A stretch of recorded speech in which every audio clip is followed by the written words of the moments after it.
46 বছরের নির্যাতিত নিপীড়িত বঞ্চিত নেতাকর্মীদের প্রতিনিধি হিসেবে আমি মনে করেছি যে এই নির্বাচন 46 বছর পরের এই নির্বাচন যদি বিএনপি অংশগ্রহণ না করে ওখানে দল মারাত্মক ক্ষতিগ্রস্ত হবে।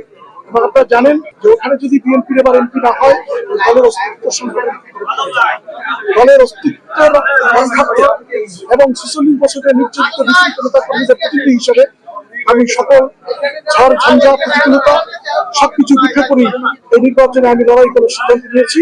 এবং আমি নেইনি, দুই উপজেলার তৃণমূলের নেতাকর্মীরা সিদ্ধান্ত নিয়ে আমাকে অনুরোধ জানিয়েছেন, তাদের অনুরোধ রক্ষার্থে আমি এখানে প্রার্থী হয়েছি। এবং তাদের চূড়ান্ত লড়াই ছাড়া আমাদের পিছপাওয়ার কোনো সুযোগ নেই। রাজনীতি করছি দীর্ঘ 37 বছর ধরে।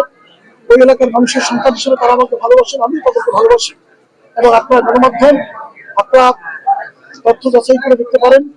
ইনশাল্লাহ যদি ভোটাররা নিশ্চিন্তে ভোট দিতে পারে, যদি অংশগ্রহণমূলক নির্বাচন অনুষ্ঠিত হয়, ইনশাল্লাহ আমরা বিজয় অর্জন করব।